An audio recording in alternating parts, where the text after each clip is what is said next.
सुप्रभात प्यारे बच्चों। आज हम कक्षा 7वीं में बाल महाभारत कथा में पाठ 19 मायावी सरोवर पढ़ेंगे। तो इस मायावी सरोवर में बताया गया है, मायावी सरोवर का अर्थ होता है माया से रचा गया सरोवर, कि किस तरह से पांडव उस सरोवर के नज़दीक जाते हैं और वहाँ का पानी पीकर वे मृत्यु को प्राप्त हो जाते हैं। तो अब हम पढ़ेंगे मायावी सरोवर। पांडवों के वनवास की अवधि पूरी होने को ही थी। 12 वर्ष समाप्त होने में कुछ ही दिन रह गए थे। उन्हीं दिनों एक निर्धन ब्राह्मण की सहायता करते हुए पांचों भाई जंगल में काफ़ी दूर निकल आए। वे थके हुए थे, सो जरा सुस्ताने लगे। युधिष्ठिर नकुल से बोले, भैया जरा उस पेड़ पर चढ़कर देखो तो सही कि कहीं कोई जलाशय या नदी दिखलाई दे रही है। नकुल ने पेड़ पर चढ़कर देखा और उतरकर कहा कि कुछ दूरी पर ऐसे पौधे दिखाई दे रहे हैं जो पानी के नज़दीक ही उगते हैं। आसपास कुछ बगुले भी बैठे हुए हैं, वहीं कहीं आसपास पानी अवश्य होना चाहिए। युधिष्ठिर ने कहा कि जाकर देखो और पानी मिले तो ले आओ। यह सुनकर नकुल तुरंत पानी लाने चल पड़ा। कुछ दूर चलने पर अनुमान के अनुसार नकुल को एक जलाशय मिला। उसने सोचा कि पहले तो मैं अपनी प्यास बुझा लूँ, फिर तरकश में पानी भरकर भाइयों के लिए ले जाऊँगा। यह सोचकर उसने दोनों हाथों की अंजुली में पानी लिया और पीना ही चाहता था कि इतने में आवाज़ आई, माद्री के पुत्र, दुस्साहस न करो, यह जलाशय मेरे अधीन है। पहले मेरे प्रश्नों का उत्तर दो, फिर पानी पियो। पर उसे प्यास इतनी तेज लगी थी कि उसने वाणी की परवाह न करके उसने अंजुली में पानी पी लिया। पानी पीकर किनारे पर चढ़ते ही उसे कुछ चक्कर सा आया और वह गिर पड़ा। बड़ी देर तक नकुल के न लौटने पर युधिष्ठिर चिंतित हो गए और उन्होंने सहदेव को भेजा। सहदेव जलाशय के नज़दीक पहुंचा तो नकुल को ज़मीन पर पड़ा हुआ देखा, पर उसे भी प्यास इतनी तेज लगी थी कि वह कुछ ज़्यादा सोच न सका। वह पानी पीने को ही था कि पहले जैसी वाणी उसे भी सुनाई दी।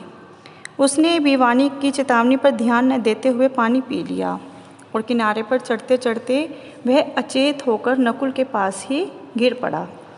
जब सहदेव भी बहुत देर तक नहीं लौटा तो युधिष्ठिर घबराकर अर्जुन से बोले, जाकर देखो तो इनके साथ कोई दुर्घटना तो नहीं हो गई।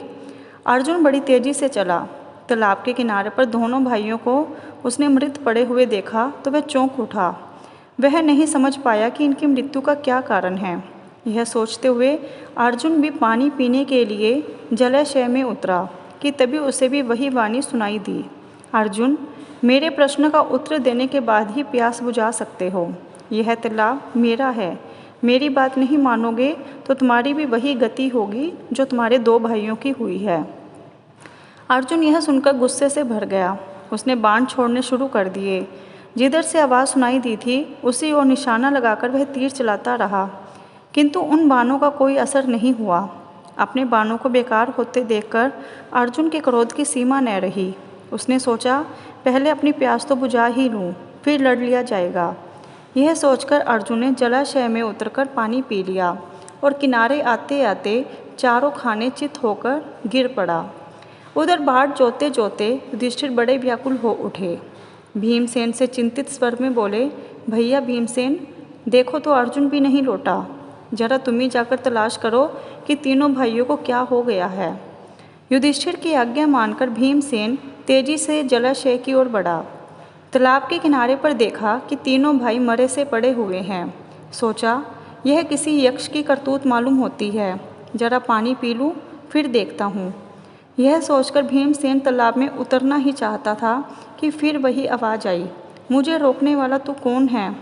कहता हुआ भीमसेन बेधड़क तालाब में उतर गया और पानी भी पी लिया। पानी पीते ही अपने भाइयों की तरह वह भी वहीं ढेर हो गया। उधर युधिष्ठिर अकेले बैठे घबराने लगे और सोचने लगे कि बड़े आश्चर्य की बात है कि कोई भी अब तक नहीं लौटा। आखिर भाइयों को हो क्या गया? क्या कारण है कि अभी तक वे लौटते नहीं? जल की खोज में वे जंगल में इधर उधर भटक तो नहीं गए? मैं ही चलकर देखूं कि क्या बात है। तो बच्चों, आपने यह पाठ पढ़ा मायावी सरोवर, कि सभी पांडव एक एक करके सरोवर के नज़दीक जाते हैं और वो वहाँ का पानी पीकर मृत्यु को प्राप्त हो जाते हैं। फिर अंत में युधिष्ठिर उनको ढूंढने के लिए निकलते हैं।